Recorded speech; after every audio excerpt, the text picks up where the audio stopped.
On behalf of the New Jersey Statewide Dam Removal Partnership, I'll refer to them simply as the partnership throughout the presentation. The partnership is a collaboration of nonprofits and government agencies that seeks to advance the removal of antiquated, dangerous, or ecologically detrimental dams. Its members meet quarterly to discuss beneficial dam removal projects and to exchange information regarding policy, regulatory issues, funding, and the practical considerations of dam removal.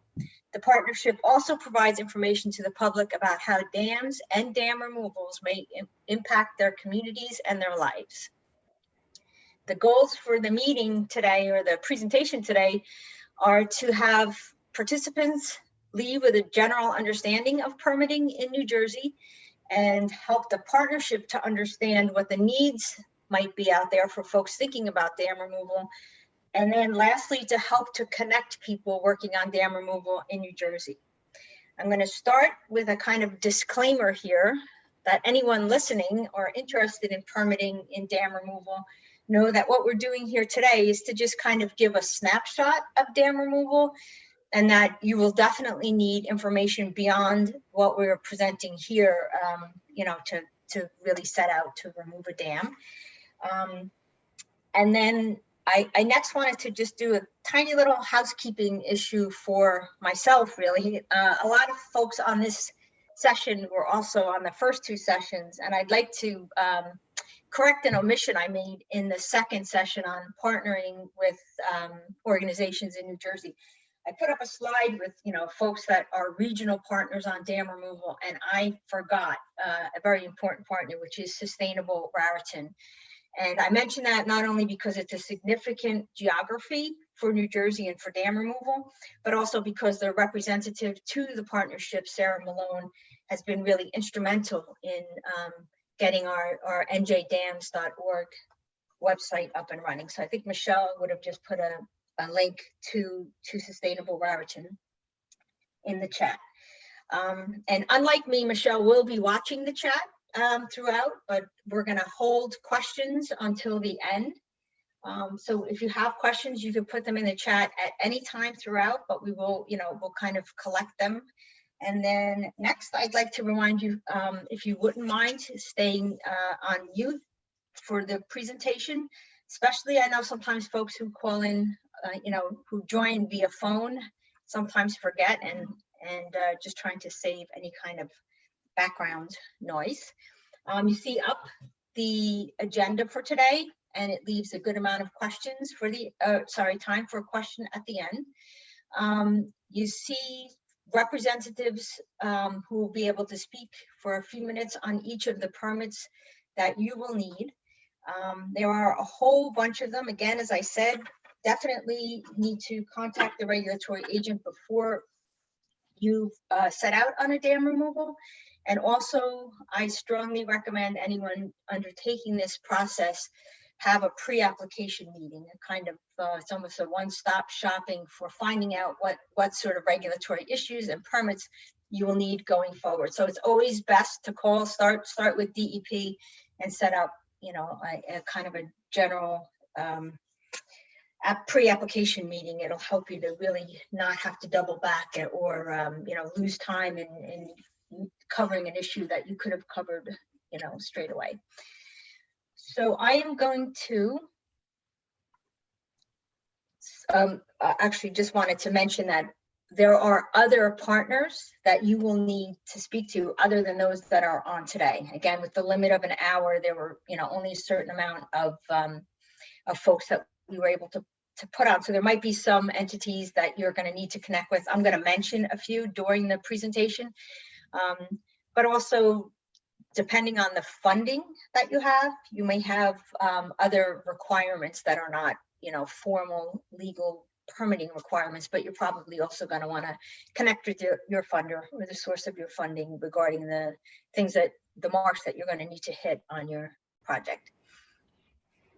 Okay, so I'm going to start by introducing Zach Cole of the Bureau of Dam Safety, New Jersey, NJDEP, Bureau of Dam Safety. So Zach, if you're ready, you can take it away. Sure, thanks Beth. As Beth said, my name is Zach Cole. I'm with the DEP Bureau of Dam Safety.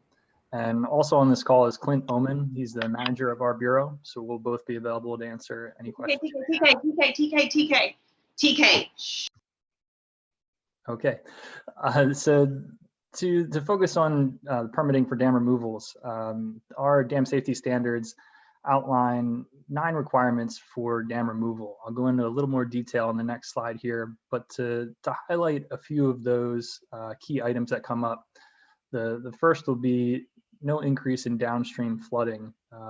Another way to say that is we don't want any adverse impacts downstream from dam removals. So there may be some increase in flow as long as it doesn't affect any personal property downstream. The next bullet point here is sediment management. So each dam removal is unique in that there may be a lot of impounded sediment or there may not be much at all. There could be contaminants in that sediment. There may be issues with releasing that sediment downstream. So there's important things to consider when there is impounded sediment with removals. Lastly, here we have public notification. That's also a key part of the removal process. I'll go into some more details about the public notification too on the next slide. Also like to point out our coordination with the DEP Division of Fish and Wildlife is essential for our dam removal permitting process. We send the design plans and coordinate with them to get environmental impacts, any kind of timing restrictions for when the work can be done. We rely heavily on them to review our dam removal permits as well. Some other things to consider, the owner of the dam is responsible for hiring a private consultant to put together this application and submit it and do the design work. And the engineer must have experience in dam safety and especially with removals. It helps facilitate our permit review process, limits the back and forth. And what also helps with that is pre-application meetings. So like Beth mentioned, it's very important to reach out to us early. We get Fish and Wildlife involved early and kind of hash out some details beforehand that may save some time later. Beth, could we do the next slide? So with the dam safety permit application for removals, there's no fee to get the permit. Like I said, there's 9 items that are in the standards. To kind of summarize them here, several of them go into a final design report. So we asked the owner's consultant to put together a report that has information about the breach. So the configuration of the breach design, is it the full removal of the dam? Is it just the spillway getting removed, a notch in the spillway? We want to see all those design details and the hydraulic calculations for those design details too. So as our regulations say, we look at the 10-year storm, the 50-year storm, and the 100-year storm. And what we're looking at is existing versus proposed conditions. So existing with the dam in place versus proposed with the dam removed, and to make sure there's no adverse impacts downstream during each of those storm events. At times, we may suggest the engineer to look at lesser storm events than the 10-year if there's some history of what we call nuisance flooding, like a 2-year event or 5-year event, that just to avoid any potential complaints when the dam's out if people think they're getting flooded a little bit more on more frequent storm events. Again, not in our regulations, but something to consider sometimes when we get our permit applications. Another big part of the application is plans and specifications. So plans are pretty straightforward. We want to see existing conditions, what the dam looks like now, and proposed conditions. So cross sections of the breach, what the final product will look like. As part of that, we want to see stabilization measures in place for not only the breach location, but also the channel upstream of the breach through the impoundment. Needs to be stabilized to avoid head cutting in the future. And then construction specifications, any hard armoring that's used, any other material specifications that are part of the construction. Public notification. So we need to have documentation that there was a notice published in a local newspaper saying the dam will be removed, as well as notification to the township where the dam is located, and any adjoining property owners need to be notified as well.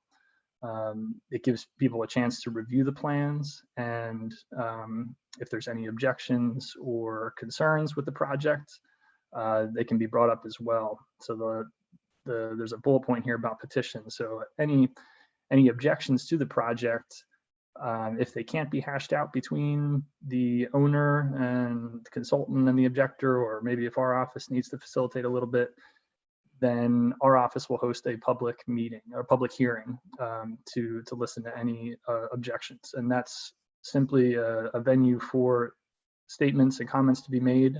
Everything gets recorded, but no decisions are made at that time. The decision ultimately falls to our DEP commissioner to make the decision whether a dam will be removed or not.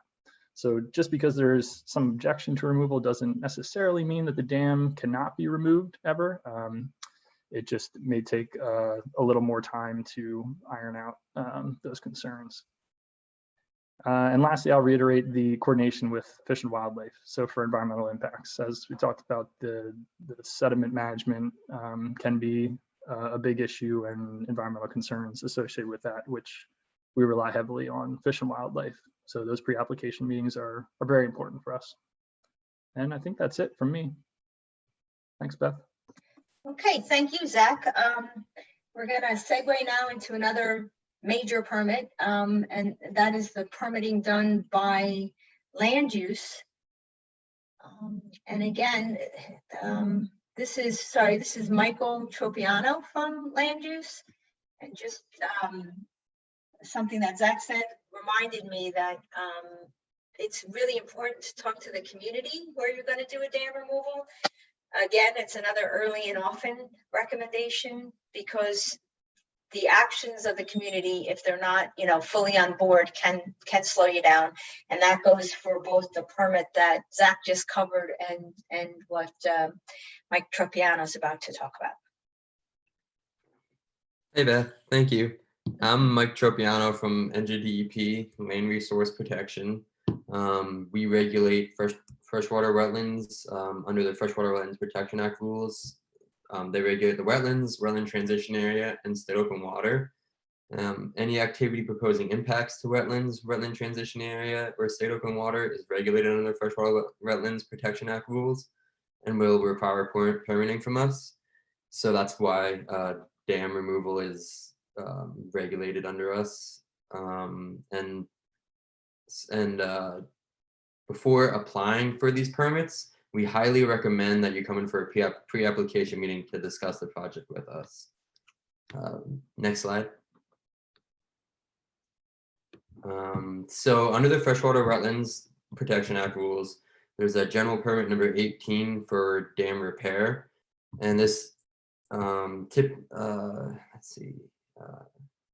it authorizes activities in freshwater wetlands, transition areas, and state open water as necessary for the repair, rehabilitation, replacement, maintenance, reconstruction, or removal of a dam, as defined by dam safety. Activities must be conducted in accordance with the dam safety permit, so they have to get the dam safety permit before they come into us. No more than 1 acre of permanent disturbance of wetlands, transition area, or state open water is allowed in accordance with our rules. Temporary disturbance should be the minimum necessary to comply with the dam safety permit, and adverse impacts to wetlands, transition areas, and or state open waters should be minimized. If the dam owner also controls or owns the property contained in the lake bottom, we can require a conservation restriction in accordance with the requirements at it's 7A-12, covering the lake bottom area that will last for 5 years.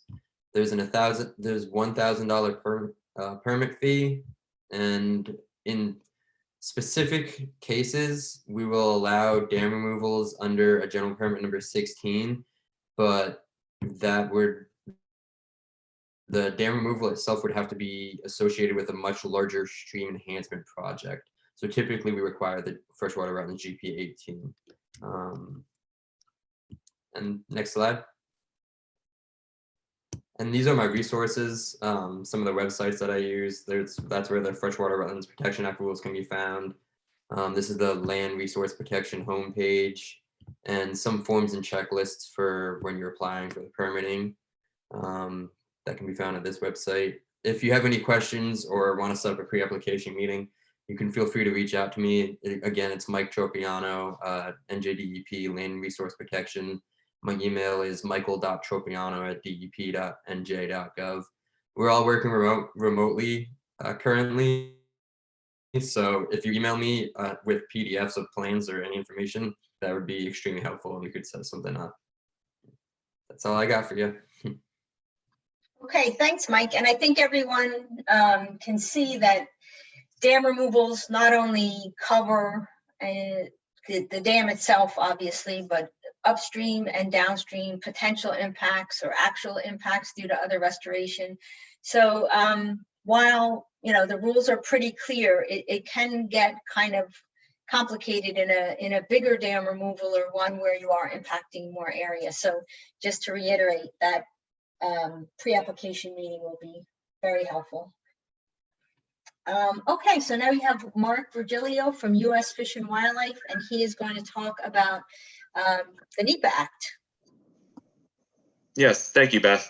And so, yeah, again, my name is Mark. I'm with U.S. Fish and Wildlife Service, and I'll be talking about NEPA, which, for those of you who aren't aware, it's the National Environmental Policy Act. And what that is a law that instructs the federal government to consider environmental impacts on any projects that have what's called a major federal action. And that can be anything from issuing a permit or funding a project. So a lot of times projects might be funded by NIFWIF, for example. If that funding comes from a federal agency, then that's where NEPA would be engaged, basically. And this is one of those projects that Beth, or one of those compliances that Beth mentioned that might not be involved in a project depending on where the funding is coming from and if federal permits are involved. But NEPA itself is actually not technically a permit. It's merely a method of documenting considerations that you've taken to weigh the environmental factors and the human environment when conducting a project. And the human environment, that's a really specific term that is used a lot throughout NEPA. And what that basically means is even if a project isn't going to have really big environmental impacts, if it's going to be controversial or there might be some public outcry or backlash regarding a project, that kind of escalates the amount of work or due diligence that you have to do as part of the project. So something that Zach mentioned, having early public discussion is really important for any of these projects. But basically what NEPA does is ask you to consider environmental impacts from the federal government standpoint. That would be things like the endangered species list, migratory fish, things of that nature. But you also have to document any impacts to historic resources or human impacts on the human environment. Is the project going to be controversial? How you actually end up doing that is going to vary very much based on the funding source and who is the lead federal agency. So you want to make sure you're having early discussions with any federal partners or funding agencies to make sure you're using the appropriate kind of roles and proper forms. For example, if you have a project that's funded through NIFWIF, they have their own specific forms that they ask you to use in order to do your NEPA compliance. If you go to the next slide, please. And so I have a picture here on the right. You don't have to look too far into it, but basically it's just showing that there's kind of different avenues you can take in order to achieve your NEPA compliance. And it's pretty much a sliding scale based on how significant a project is going to be, how big the impacts are going to be. So kind of the lowest tier are what are called categorical exclusions. This is a preset list that's already exists of particular projects or actions that have been deemed insignificant on the human environment. And because of that, you don't have to do any more NEPA. And so unfortunately, that doesn't happen a lot with fish passage projects, with the exception being very small fish ladders. If you have a small fish ladder project that doesn't have any big ground disturbing aspects, then you can probably do a categorical exclusion for that. The next step up are what are called environmental assessments. That's basically a process where you basically weigh your action against some alternatives and what's called the no action alternative, basically what would happen if you didn't do anything in the area, and just kind of lay out what the impacts of your proposed action are going to be. And thankfully, all of the things that are required for NEPA are typically covered in the permits you're getting from the state or other agencies. So it's just kind of taking that information and bringing it into this and checking the box saying that you've done these compliance issues, and they're typically figured out either in your engineering reports or feasibility studies as part of a project. And then finally, the highest tier are environmental impact statements. Those are kind of bigger documents that don't typically get involved with dam removals unless they are highly controversial. And then you're going to see things like more robust public meetings with documenting feedback and just making sure that you're kind of capturing kind of the public opinion of a project that you're undergoing. But for any of these projects, like I said, the information you're going to need is going to get determined in some of the other research you're doing. The really big thing are impacts to your natural resources. What do you expect in short term and long term, either benefits or detriments from the actions you're going to be taking? Make sure your document removal projects or notches. You want to know what the impacts are going to be to the sediment behind the dam. Are you expecting it to be liberated? How far downstream do you expect it to go? What kind of impacts might happen from that movement of sediment? And are there any contaminants in it?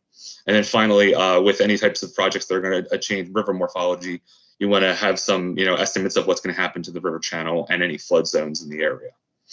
And that's it. Happy to take questions at the end.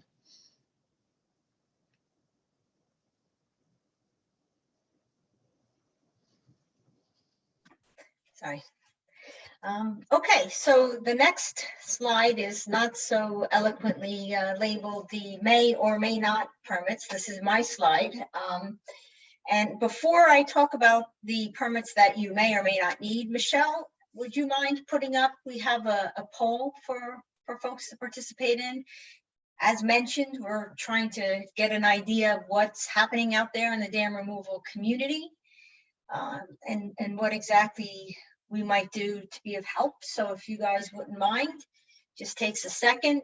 Your responses are not identified by the person who submits them, so you can,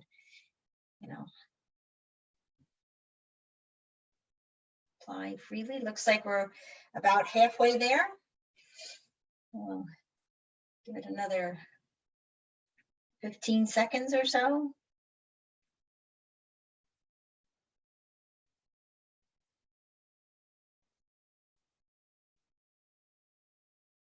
Can be your best guess here. You don't have to know exactly, but again, just trying to get a sense of how many folks out there are ready to actually start doing dam removals and what kind of time frame might be working under. Okay, I think, yep, we can take a look, and it looks like actually quite a few, 32% in the next year, which is great, especially considering we've certainly had some bumps in the road for all sorts of project planning, and almost half of the 71 or 72 folks on the phone think they'll be working on a dam removal in the next 2 to 3 years. So that's pretty cool. That's exciting. Thanks, Michelle. You can take that down. And then I will just take a minute here to mention some of the other permits that are not required on all dam removals. I'd say that there, at least one of these are very likely to be required on one of the, on a removal, any given removal. The first one is the FERC, is interacting with FERC, and that's the Federal Energy Regulation Commission. So if you're about to work on a dam that is currently, or even in the recent past, generating hydroelectric power, you're going to want to interact with FERC if you're going to be decommissioning the dam. That's a process, and something that you would want to get a good start on.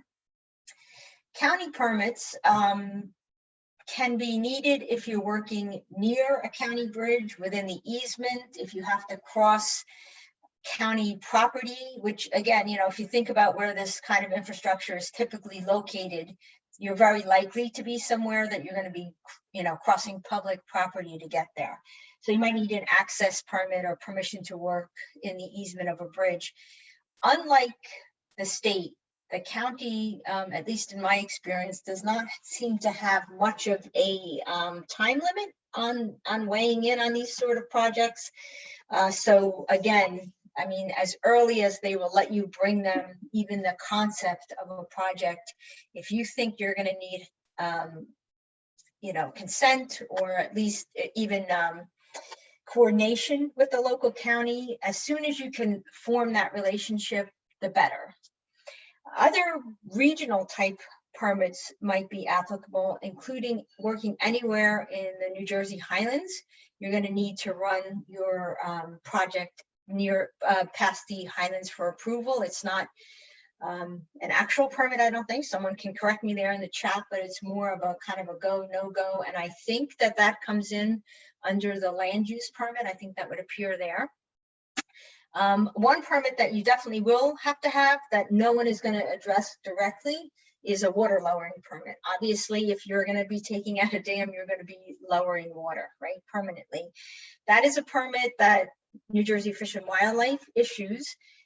And it does come with some instruction. You obviously can't just pull out a dam. You're going to have to lower it in a careful, a slow way. You're going to have to lower it at certain time periods, depending on what sort of wildlife you may have up or downstream of the dam. So water lowering permit, while it is, straightforward application, super, inexpensive to get, it is something, again, that you're going to want to consider early on to make sure that anything required around the lowering of the impoundment, the seasonality of your ability to do that gets figured into your project scheduling as soon as possible. And last but not least on here is the DOT permitting. Again, it depends. If you have no state highway or bridge nearby, it's not something that you're going to have to worry about. Once again, the sooner you fully understand all of the permits that you're going to need to get, the better, just so that you can get out in front of these things as soon as possible. Okay, I am going to introduce Vince Maresca from New Jersey State Historic Preservation Office, or SHPO as it is most often called. And I will tell you that by virtue of the fact that the average age of a dam in New Jersey is well over 50 years, you will almost definitely have to work with SHPO on just about any dam removal, the removal of any regulated dam. So I will introduce Vince and let him, whoops. Hi, Beth, thank you. My name is Vincent Maresca with the New Jersey Historic Preservation Office. We are a formal consulting party with the lead federal agency under Section 106 of the National Historic Preservation Act. And it's implementing regulations 36 CFR Part 800. Again, there's no permit involved with this. It's the responsibility of the lead federal agency under Section 106 to take into account their impacts on what we call historic properties. Those are structures, buildings, and archaeological sites that are either eligible or listed on the National Register of Historic Places. The chart that you see here is a schematic of the Section 106 process. So it starts, if you're receiving any federal licensing, permitting, or funding from a federal agency, they will start with the initiation process up there. The federal agency will determine if their project is an undertaking, and that's 106 speak for is it a reviewable project. Then they will reach out to their consulting parties, the SHPOs being one of them. You can see TIPO up there as a tribal historic preservation office. New Jersey does not have any federally recognized tribes in the state, but there are federally recognized tribes that have an interest in New Jersey, and they are consulted on projects. New Jersey also has state recognized tribal groups. They don't receive the same,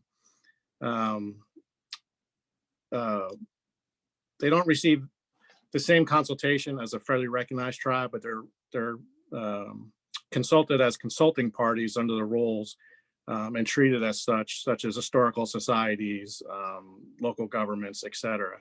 And then the general public is also consulted on these projects. So initiation happens, they go to step 2, which is identification, which is 800.4 under the rules. So the federal agency determine their area of potential effects, the APE. They'll identify if there's any historic properties within there known already. You can come to our webpage, and we have a remote GIS program called Lucy that We'll show you known historic properties that have to be considered.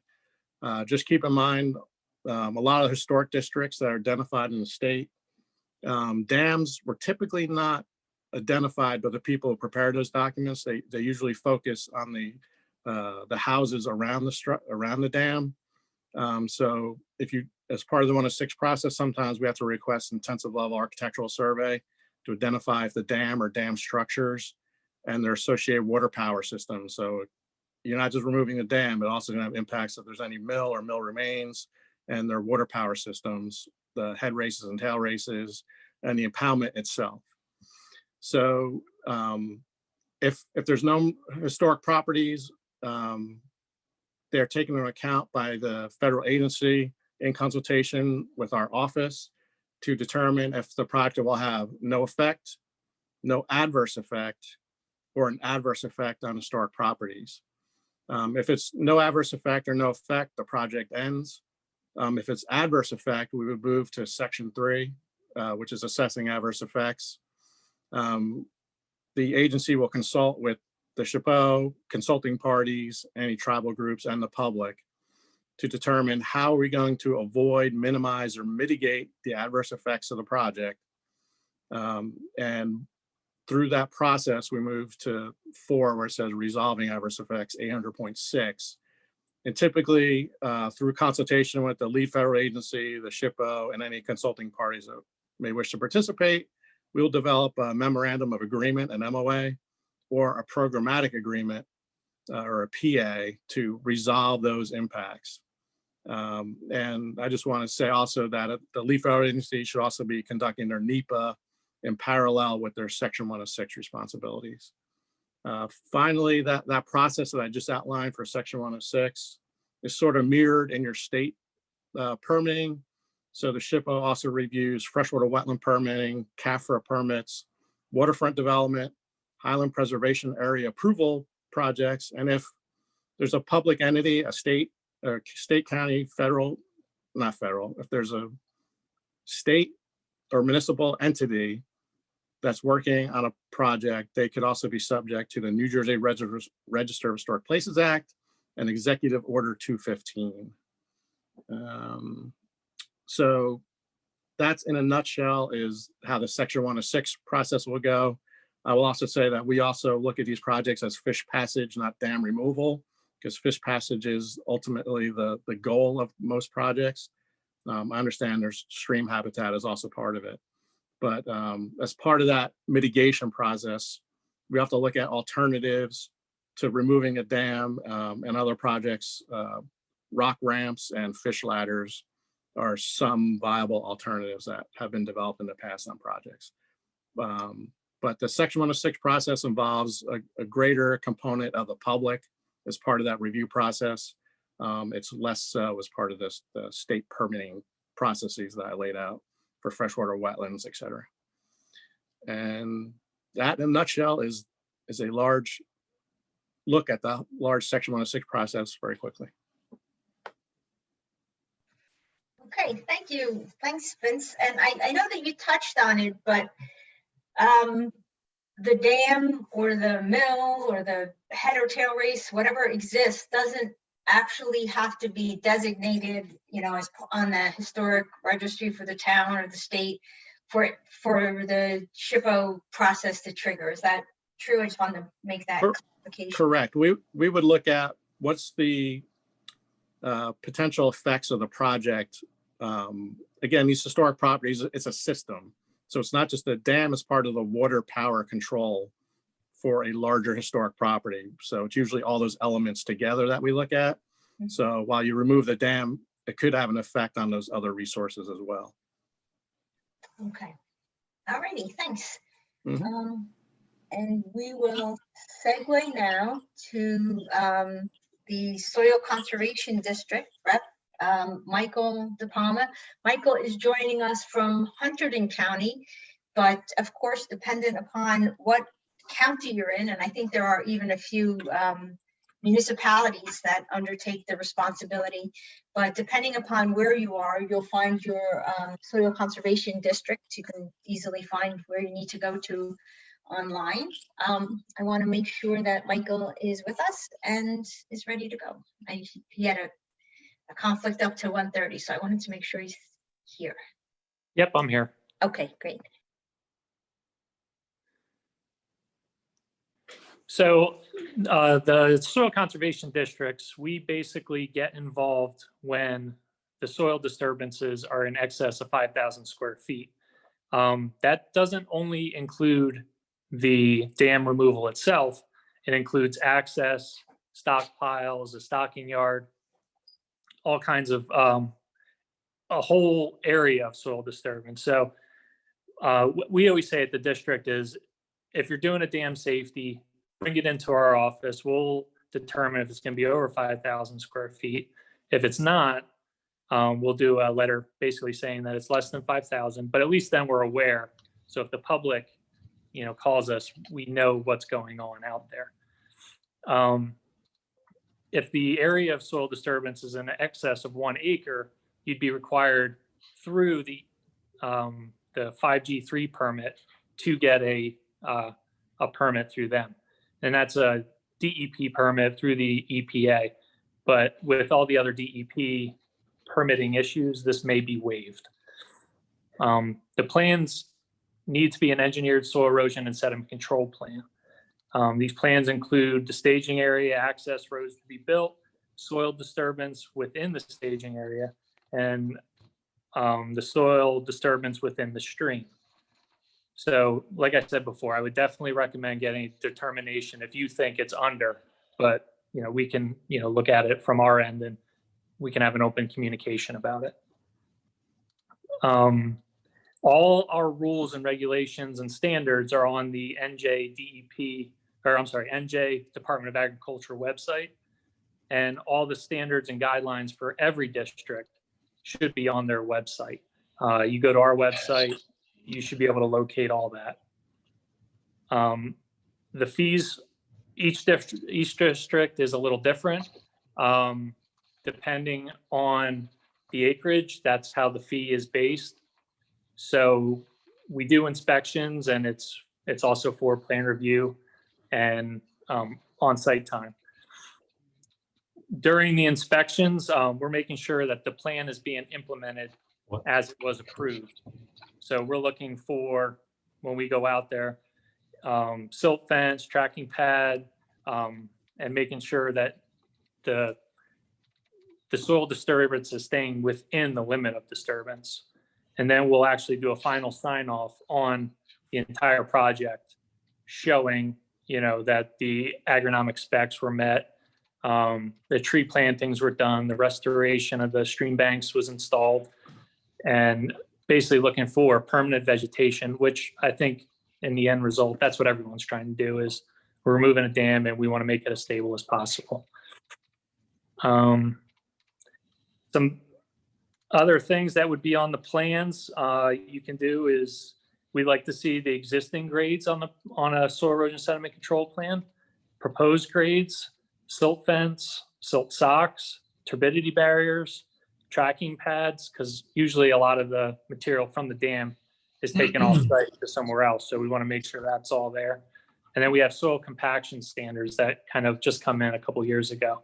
And that's basically making sure, that the soils aren't compact when the site's all said and done. But I think for most of it, that's what I have. And I'll wait for questions at the end. Okay, thanks very much. I will say that it's of all of the regulators, I think your soil conservation district are most likely to be the most local.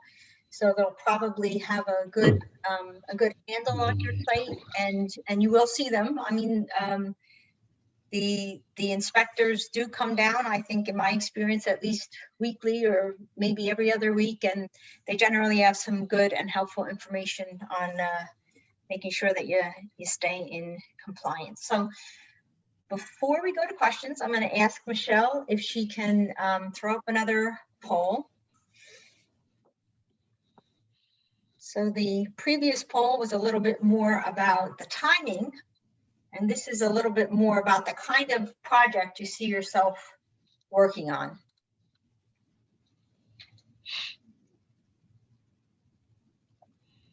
So you'd be answering for the first one if you just happen to work with your local environmental group or watershed association or chapter of Trout Unlimited. And if you're just kind of poking around to see whether or not a dam is a good candidate, you'd be answering under number 1. And if you're working on a local government owned dam, you would answer number 2.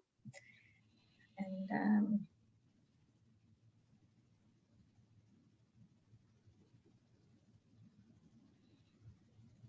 give this another 30 seconds.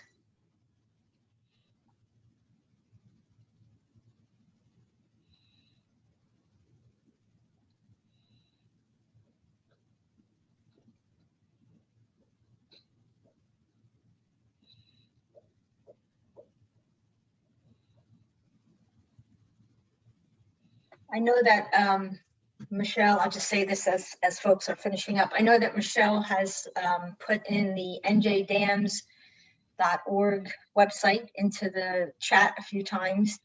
That is a great resource, not only to find a whole bunch of information about everything from permitting to monitoring to funding, but it's also a good way to reach out to us. You will reach back out to one of the members of the partnership, and your email can be forwarded to, to whomever is best able to answer. So make sure you keep that website in mind. And maybe if our presenters want to put their own website in to make it easier for folks to connect via their websites, which are also often very helpful, I find, just for preliminary information. And then last but not least, we are having another information session on funding tomorrow. And I'll ask Michelle to throw that into the chat, the link for registering for that. So it looks like about 25%, about a quarter of the folks online will be working with another group on something that they don't own, which is, I want to say, very typical. And then we have, looks like, some county and local government jobs as well, which is great. If a dam's not doing anything, we might as well work on pulling it out. At least that's my thinking. Okay, so let's, Michelle, if you want to get ready and answer any questions that you might have.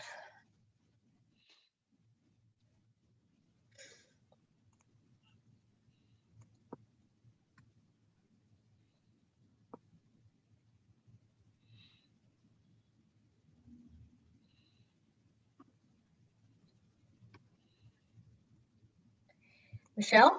Hey, Beth, sorry, Oh. I'm reading through. So there was a question in the chat about when or why might it be useful to use a freshwater wetland general permit 16 for habitat enhancement and water quality instead of the freshwater wetlands GP 18 for dam removal. And it looks, when I scroll down, that Mike had begun to answer. Mike wrote a pretty long, lengthy explanation in the chat, but I don't know, Mike, if you wanted to maybe elaborate to other folks on the call. Sure. Hi. Yeah, so occasionally we will let people use a freshwater wetlands general permit number 16. It is a little complicated. So yeah, occasionally we will let people use the GP number 16 as opposed to the GP 18 for a dam removal if it's associated with a much larger stream restoration project. The GP 16, one of the good things about it is that it's free. There's not a $1,000 GP permit fee. You will have to work with a government resource protection agency such as like NRCS or the U.S. Fish and Wildlife Service. They would need to approve the plans first, and the project would still need to be compliant with the freshwater wetlands GP number 18.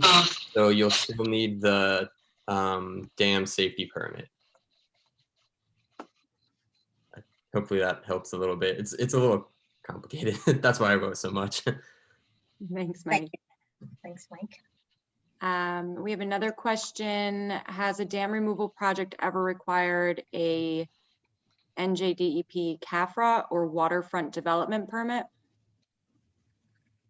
I don't Hey know the again. answer.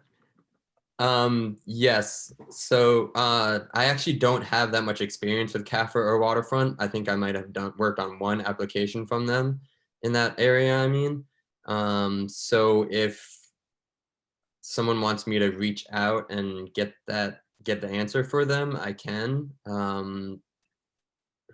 I guess I have to see who asked it. Oh, Amy Green had I inquired, think yeah. I have Amy's email. I can reach out to someone and get that information for you if you like. Okay, and at the risk of unleashing chaos, there are so many people on the call. If someone has experience with that, has experience with a dam removal that required one of those, do you want to unmute yourself and just let us know? Beth, this is John King. And I spent some time working with land use regulation and handled dam permitting there. And I can recall at least one instance where a waterfront development permit was required. Below the dam was tidal water, and therefore they were required to get not only freshwater wetland permits, but a waterfront development permit as well. Okay, thanks. Anybody else? Yeah. So as I think we all pointed out a few times, you really need to kind of explore early on exactly what sort of approvals you're going to need, so that you don't get hung up halfway through what you understand to be your timeline and find out, you have something fairly major to tackle. Okay, Michelle, any other questions? Yeah, we have a few more questions and comments. Next question, what kind of information about a dam removal should I have in hand before I schedule a pre-application meeting with the DEP? Zach, you want to take that, or Clint? Sure. So I guess we don't necessarily need a final design put together, but some level of conceptual design will help, as well as the basic general information about where the dam is, if there's multiple owners, ownership information, but some level of conceptual design I think is helpful for us to provide some comments on what we foresee being issues, if there are any issues, or just to outline, the general things that we're going to be looking for. I don't know, Clint, if you have anything to add to that. I think you covered it pretty well. Just every project's different, so some projects will be very short, short and sweet. We're breaching the whole dam, taking it out for fish passage. Other ones have other goals in mind. So as much information as you can provide. But there's no set, requirement for amount of info for a pre-app. And I would imagine that at that pre-application meeting, if folks bring in enough information, you might be able to direct them at that time to say, hey, you're going to need to talk to the DOT, or you're going to, need to talk to, or you're going to be involved with Highlands, or you might be the first level that they find out they might need more approvals than they were anticipating, right? I would imagine. Correct. Yeah, that'll help guide other groups that will need to be involved. Typically, we'll involve Fish and Wildlife on almost any pre-app for removal, because there's really no projects that don't involve Fish and Wildlife, at least from a timing restriction comment. I did see a note from Jeremy Knoll in here about Pinelands approval, and one of the questions, and Pinelands does have regulation, authority for dams located in the Pinelands. They have taken the stance that removals are problematic for them. They call it a change in land use, essentially. So that's something, I don't know if the partnership would, in the future look to take up with the Pinelands Commission. But to date, they have not been approving removals of dams in the Pinelands. So that's an issue that probably a higher level, outreach might be needed to get them to kind of understand the benefits of some of these projects.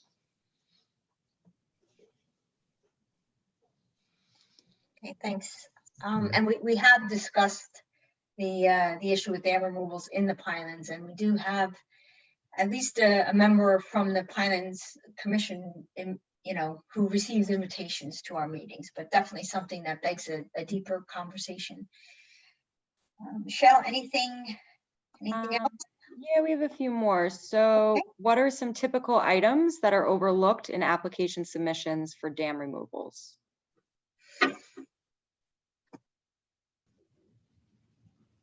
Beth, you're You muted. guys, But from a land use perspective, if you're coming in for the freshwater wetlands general permit number 18, sometimes they might be missing the dam safety permit, or sometimes they might be missing public comment. It really depends. I did post a link on the chat with all of the application forms and also what's required for a pre-application meeting at that link. So hopefully that helps. okay, I'm gonna just kind of call on you guys so that you don't, so it's a little easier, but Zach and Cole, would you like, or sorry, Clint and Zach, would you like to comment on what's most likely to be missing? Sure. I guess we've seen the public notification missed, and that kind of being tacked on at the end, and that will hold up our permitting until, you know, all those notifications are published or sent out. Other, I guess, on a case-by-case basis is design details or stabilization details that aren't included in the plans. So there may be a little bit of back and forth between us and the engineer. That's all I can think of right now. Clint, has anything? Throw in maybe sediment is typically an issue we see in a lot of applications, either the lack of discussion on what the plan is for sediment management. We don't want that, just let the dam go and all the sediment's going to release downstream. You know, we do allow for like a stage release of sediment, but it can't just be, you know, this is the sediment that's in the impoundment, and once it's removed, it's going to flow freely downstream. We don't want that. So I think we do see a few applications, not a lot, but that just brush over the sediment aspect, and that's something we need addressed as part of the permit application. As Zach pointed out in his presentation, it can't be just free flow of sediment. Okay, Mark, can you think of anything that's, you know, typically left out in the NEPA process?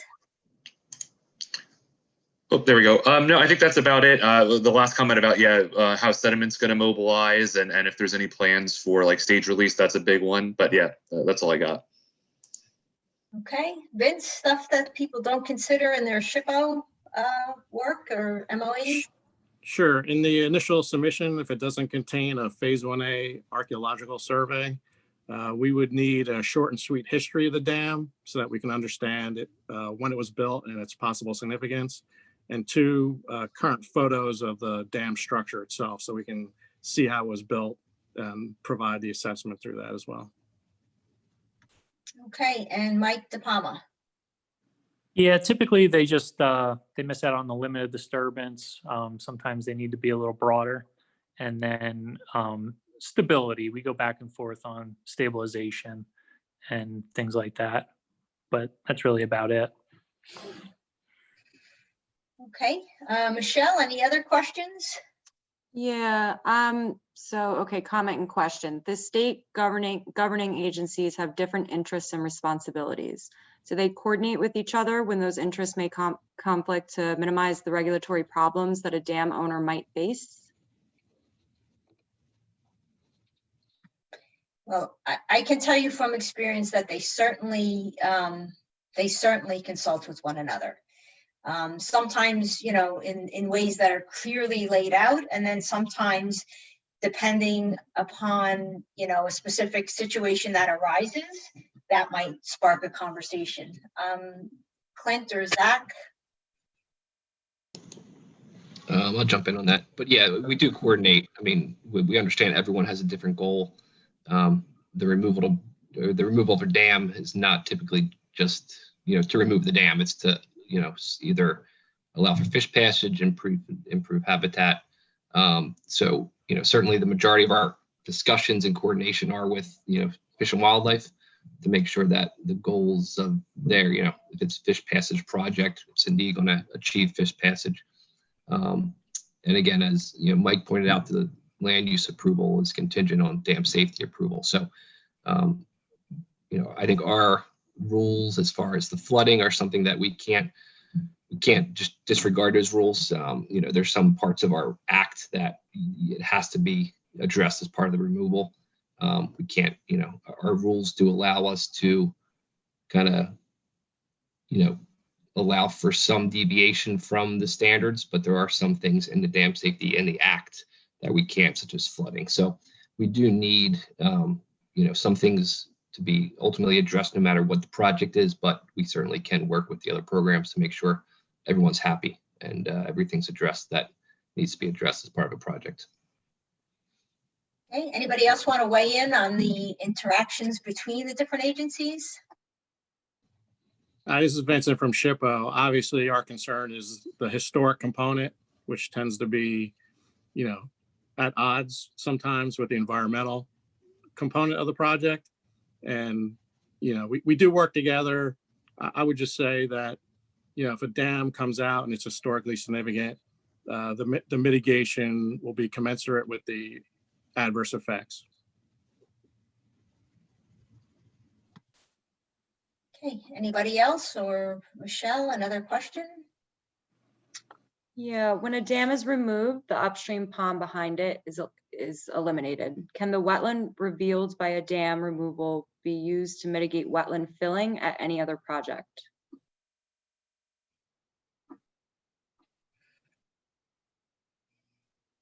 Okay, this sounds like Mike DePalma. I think the answer is, I think the answer is no. No, the soil Sorry. conservation districts Yeah. don't get involved with wetlands and fillings. I should have said Michael Tropiano. I have to say that almost all of the speakers, their name begins with an M, so it's been a little confusing. So land use, want to weigh in on that, Michael? Yeah, sure. So I think as long as they're on the same property, that's kind of what matters. But Jeffrey actually posted something in the group, which sounds right. That I think they have been used for mitigation in the past. So.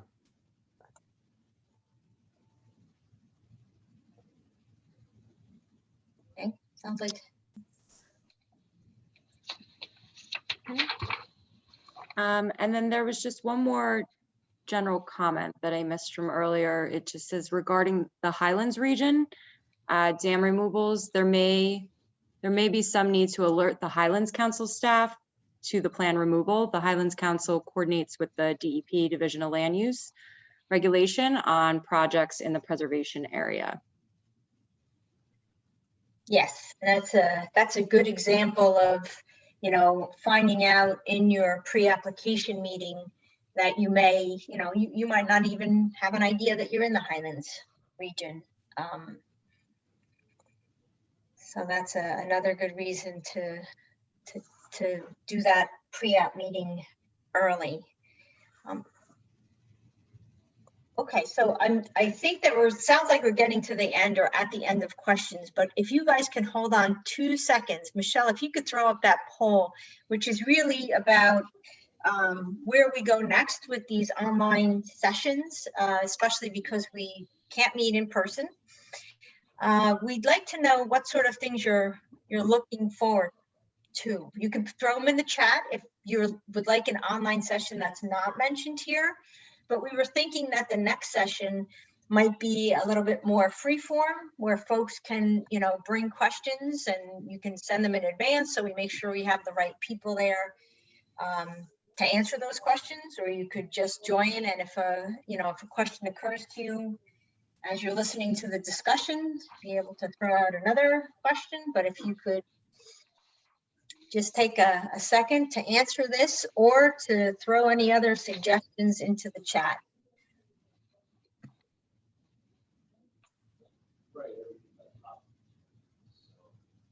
Okay, so it looks like like we'd be on our way to populating that February session, which is kind of what we wanted to know. And I'm not looking at the chat now, but Michelle, any other ideas in the chat? Nope, just a question about the previous webinars, and those are available to watch. And I believe the recordings are up on njdams.org. Okay. Okay. If there are no more questions, I would like to thank you all for joining us today. And if you haven't already registered for tomorrow's session on funding, the facts are without cash, you're not really going to go anywhere. So it would be a good opportunity to see what sort of funding opportunities exist in New Jersey, and how you might mix and match those depending on exactly the nature of your project. Okay. All right. Thanks everybody for joining. Beth, I have a question. Yep. Someone was asking if they get PDH certifications for this webinar. So I did not seek them for this webinar. I think, you know, I think in hindsight, I might have done that. It is not a quick process by any means. I did that for the postponed project management training, and it was quite a journey there. So I did not have enough time between, you know, having this idea and actually, you know, rolling it out to tackle that. But thanks for that reminder, because going forward, we'll try to see if we can do that. Yeah. Okay, folks, I will see a bunch of you tomorrow. And you can share tomorrow's invite if you know of anyone who might not have seen it, but is interested in funding dam removals in New Jersey. Any last minute questions, you can throw them out there.